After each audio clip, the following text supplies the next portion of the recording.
Hey everybody, good morning gorgeous. It's like almost 8 o'clock, so it is not good morning, but we are talking and this is what healing looks like. So it's been about a month since my last video and so much has happened. You know, sometimes things have to turn chaotic before they can get better, and that has been exactly what's been happening. And I'm doing this whole thing, this is what healing looks like, and I come in and I talk about certain things, that certain topics, but like, what the fuck is really going on in my life? And the thing is, it's been crazy. It's been turned upside down. And I had some situations that the anxiety built up. I do suffer from anxiety and depression at times. My depression has been, this is the best that it's ever been in my life. And certain things kept happening where my anxiety was just building and I couldn't understand why it was happening, or with the people that were involved, why decisions were made, and not realizing how it affected the whole situation. And I ended up in the hospital. I had an anxiety attack, and I'm very spiritual. I do tarot readings, I honor ancestors, I believe in God. I've always believed in God. I've always been connected, felt connected. And it was at a point where I'm like, why is this happening? And I had to really take a look at myself. And I think sometimes, when we go through things, we're like, okay, the other person, and we don't take a look at ourselves. And what I had to realize, like, words are powerful. One, actions are powerful. Stuff can't be taken back. And I had to realize for myself that I wanted a certain person to go through a lot of what they put me through. I wanted them to have that experience, because you can't have the experience. You can't relate to somebody unless you have a similar experience. You can say, oh, I'm sorry. Oh, I'm sorry this is happening to you, oh, whatever. But until you actually have an experience that is similar, you really can't relate. You can't say, I understand. And so sometimes our heart will not be in the right place. And that can be powerful depending on who you are or what you do and whatever the case may be. And in no way or shape, everybody is accountable for themselves. I am not saying, well, I caused this or this, that, and the other, but we all play a part in whatever happens to us, whether it be choices, whether it be words that are said, whether it be the people that we choose to associate with, or whatever. So I ended up, the anxiety built. I ended up having an anxiety attack, ended up in the hospital, and I wanted it, when I say I wanted it to end, I'm not talking about my life. I'm talking about I wanted what caused everything to end. I wanted the situation to end. I felt like the situation should have never happened. I felt a lot of betrayal, a lot of hurt, something that I've been feeling on a regular with a specific person, and just in general, you coming across, that's life, relationships or whatever. And I wanted something better. And what I had to realize is that, I prayed about it. And the next morning I woke up and I was like, I have to live my life vulnerable. I have to be completely honest, no matter how uncomfortable something is. Being honest with myself. And I just need to open up more. And it's just been a crazy ride. So what I realized is from the anxiety attack is that I appear way more stronger. I appear stronger than I actually am, and I allow people to see that. I don't understand, or I did not understand what I allow people to see. And I expected people to understand, relate what I was going through without actually telling them. Because usually if you ask me, are you okay? I'll be like, yeah, I'm okay. And I'm more than likely not. Because if you try to give me a hug, I will burst out and cry. And the thing about it is that forget other people, I'm lying to myself. And that shouldn't be at all. If I'm not okay, I'm not okay. I don't want to be strong anymore. I'll be honest with you. I'm tired of this bullshit. I want to be able to have somebody or people in my corner, which I do, that can support me, that can guide me through, that can direct me, that can call me on my bullshit and say, this is not the way for you and I need you to rethink about this, or give me some direction that I can be like, you know what, I can see this and I can do this and it helps. It actually helps. And I have to be honest with myself, and again, not only for other people but for myself, in that I have not been in the best mental state since it's been quite a while. I'm going to say definitely years. And I've struggled. COVID was okay for me. I still struggle, but COVID was okay for me because I didn't have to interact with people, and I'm okay with that. Except for my kids. But definitely the beginning of this year, going through it, it's been a struggle. And I had somebody look at me in a way where what was a mental struggle for me, they felt I was emotional. They felt that I was trying to make their life hard. They felt that I was just trying to be dramatic. And I was actually struggling mentally. And what I learned through my anxiety attack was that I'm learning what my triggers look like. I'm learning what my symptoms look like.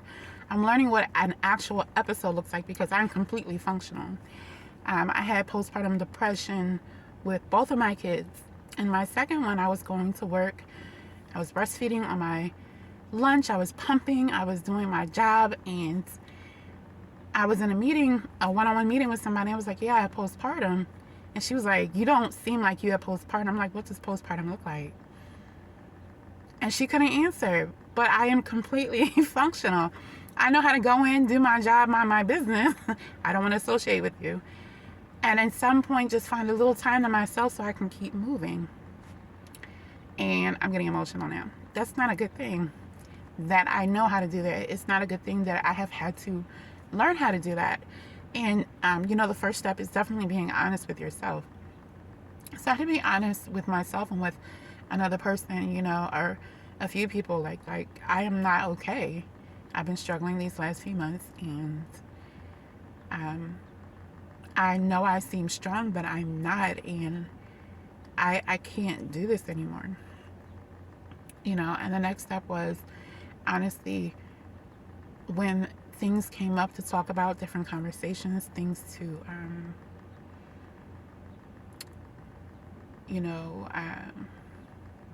topics that need to be talked about. I can't think of the right word right now. Addressed. There we go. I was completely honest, and to the point where I have been vomiting like vulnerability, and it's just been like, not again, but I'm going to do this, because in a way it feels good. The honesty feels good. The not holding it in feels good. And, when I was in the hospital, one of the things that I saw a psychologist, and they were like, you shouldn't be vulnerable with this person. But that was the person I needed to be vulnerable with, because I held in so much, whether against them, whether to protect me, a defense mechanism.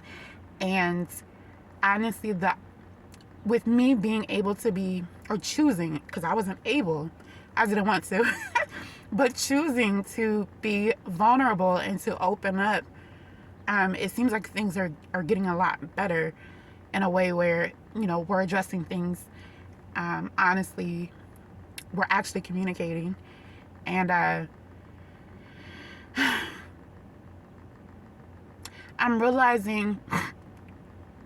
have realized that vulnerability is a strength. You know, they say vulnerability is weak. You're open, but you have a choice at any time. You can just stop sharing. You know, you can choose what to share. So if you want to be vulnerable and you choose what to share and not just vomit out, like, please believe I'm vomiting. But you get to choose what you're sharing. But the thing about it is, you have to be at some point uncomfortable to get past that shell that we keep to protect us. That is not really protecting us, it's holding us back. And that is what I am learning. And I'm giving y'all a real quick summary of things. And what I am learning as well is that with these conversations where myself and other people are vulnerable, we're actually like getting down to the nitty gritty of the shit that we've been arguing about for years. The shit that, you know, I'm realizing I have been a reactive person, choosing to, probably for a while, but definitely since 2018. We won't go into that though. And so having a conversation, I'll be honest with the person. It was my daughter's father. And having a conversation with him, he can be reactive as well. And, you know, he was reactive with me recently, and I told him the same way. You don't want me to react, and you don't want me to be destructive. You're the same way, and it repels me from even wanting to interact with you the same way my reactions repel you from wanting to interact with me. And he was like, well, there's a difference because waiting to exhale. But you know, there's a difference between me just yelling and you doing whatever. But no, there is no difference. Reaction is reaction, period. And you can't say one is better than the other, because whether it is property, whether it's somebody's emotions, whether it's somebody's relationship, it's destructive, period. It is tearing something down. And for me, my relationships or emotions are so much more important than material things. So by you yelling and snapping and having these tantrums, you're destroying me in a way. You're destroying whatever interaction we could have on good terms. So we were discussing, and it was so interesting because he's kind of the person who usually shuts down, or he just stays on the surface of things in a conversation. And he was like, you know, I do these things because of, I'm going to tell you what he said. I was not, but I'm going to. He says, I do these things because, you know, I've learned that when I do things, I'm telling people, or when I react like that, I'm going to tell, it's my way of telling somebody, you are not going to treat me like this anymore. You are not going to talk to me like this. You are not going to treat me like this. You are not going to, you know, abuse me. You're not going to whatever, or think you're getting over on me.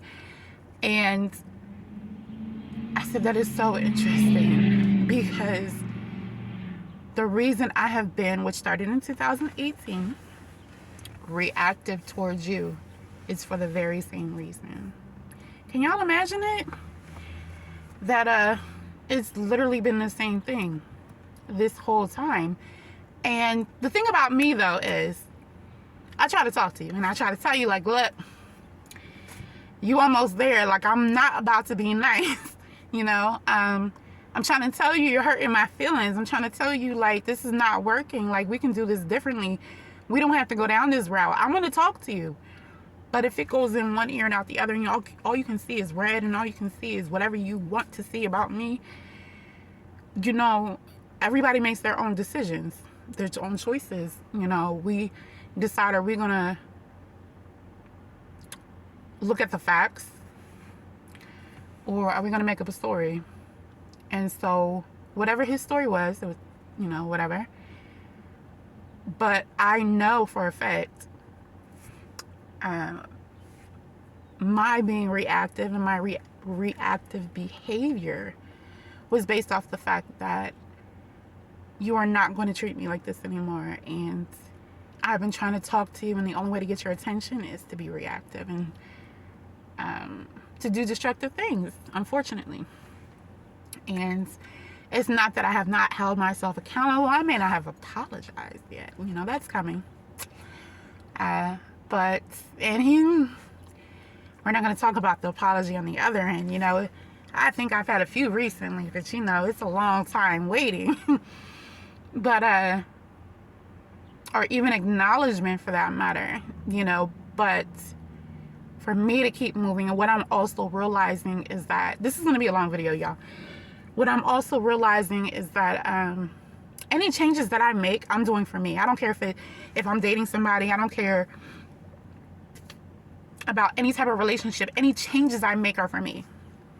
So, and not reacting and looking at how people treat me, I'm like, wait a minute, I don't want to be treated like this. And instead of saying, I don't want to be treated like this, I change it around and say, you know what I do want to be treated like is this. And it raises your vibration, it raises your energy, it raises honestly your awareness of who you are and what you want. And it can always change, but in this moment, this is what I want. So say, let's say, let me see. Okay. You know, there's somebody that doesn't like to plan. They don't want to plan dates. They don't want to plan activities. They don't want to take the lead. I want a partner who is intentional. I want a partner that shows gratitude. Instead of saying, you know, they don't appreciate what I do, or they don't show me this or show me that. No, I'm not even going to say all that. We're not, cut to the chase. I want a partner, and I want people in my life that are grateful for the little things, for the big things, for everything. For the breath that they breathe, for literally everything. The moon, the sun. Gratefulness is huge right now for me. Intentionality is huge right now for me. Honesty. Vulnerability is huge right now for me. And I'm learning the things that actually feel like love to me, because in speaking again to my daughter's father, you know, he was saying that, you know, that is why he is reactive. And I was saying that is why I'm reactive. But the root of it, after the reaction of you're not going to treat me like this, is that you don't value me. That's the root of he and I's reactiveness to each other, or to people, period. And understanding that we want to be valued by the people in our lives. And when I think of value, I feel love. And I was like, when I think of gratefulness in a relationship, I feel love. I feel seen. And I feel appreciated. And not because of them showing it. It's the fact that you are grateful for me. You appreciate me because you understand that anybody could do this, but they choose not to. Whether it be helping you out, whether it be supporting you, whether it be just be there. I have made that decision, whether I've given you a few dollars, whether I'm on the phone with you, whether I leave something to make sure that you're okay. That's me as a person, and nobody else can give you that, because I choose to do that as who I am as a person. And I'm consistent with it. And so when you appreciate somebody, you appreciate them, not the actual act. And that is something that is really big for me right now. And I'm just switching how I look at things completely. You know, when it comes to trials and challenges, I have this girlfriend, I think I said this before, where she's like, oh, I'm grateful for this. I show gratitude for the challenges I'm going through. I'm thankful for the challenges I'm going through. And when you say that, it brings a whole nother energy and vibration into the whole situation. It actually lifts you. You know, try it. It is beautiful. And so that is what I'm doing right now. And I'm realizing that I'm doing this for me. So if I'm showing love, regardless of how anybody else is treating me, I'm showing love because of me. And because this is just who I am. And I'm not going to stop that for anybody. How you or how another person treats me is their choice. How I treat them is my choice. And that is the power right there. And that is where the vulnerability comes in, because I can be so open, and it is so beautiful to be open and honest and to express. And guess what? If you treat me like shit, those are your issues, not mine. You know, and I'm finally learning this, and I'm finally learning like how I show up to people. And we're just gonna go back to my daughter's father. Showing up to my daughter's father, I am showing up differently, and I'm making a choice intentionally to show up differently because it makes me feel good, and it has nothing to do with him. And if that affects him to want to show up differently for me, that's beautiful. And actually, you know, things have changed in a better way, that we can interact differently, and it's great. And actually, I appreciate it, you know. And it takes us getting out of our head. It takes us getting out of our hurt. Hurt people hurt people hurt people. So these last few years, when both of us are feeling like, okay, I'm feeling undervalued by you. I'm feeling undervalued by him. He's feeling undervalued by me. Whether we're in a relationship or not, we're hurt. And our reactiveness is coming from hurt. Now we can go deeper. Let's heal. Where does that feeling of being undervalued come from? Because it doesn't just come from him and I. It's something that we've experienced in our childhood or life before us. And that's something we have to pinpoint so we can release that. You know, and you know, so that's where I am right now. That is where life is. That is where healing is right now. Is a beautiful thing. I started a new job. For those that don't know, I do readings, and I am starting to do them on a regular and do them openly. I'm allowing myself to be seen, to put myself out there, which is very uncomfortable. I'm allowing myself to be very uncomfortable this season, but in return, life is showing up for me in a completely different way, and I'm so grateful. And you know, I have this great feeling it's about to be beautiful. It is beautiful regardless. It's beautiful, period. The process is beautiful. May not like it all the time, but that doesn't mean it's not beautiful. So I think that's it for now. I'm so grateful for the people that have supported me during this time, because when I tell you I got some sisters, when I tell you I got people supporting me, I got on earth and in the spirit realm, I promise you. And I'm so appreciative of my tribe. And I think that is so really important when you're in this journey, because, you know, nobody said you have to go through this journey by yourself. We gotta look at the triggers, do the shadow work, and all the other great stuff. But that does not mean you have to go through it by yourself. Because I know for a fact, you know, I had a trigger that was bothering me, and I'm like, I need help. And within 3 days, I had that answer that I needed. I had that clearing. And it was only because I went to those around me that are supporting me. So remember to get your tribe together. Remember, you do not have to do this by yourself. Ask for help. It is nothing wrong with asking for help. Be uncomfortable. You know, you have to make a decision to be uncomfortable. You have to make a decision to want to heal. You have to make a decision to do something different, even if you don't know how it's going to turn out, because it could be beautiful on the other side. You know? So it's been a while. I'm glad to be back. More videos to come. This is what healing looks like. Have a great night.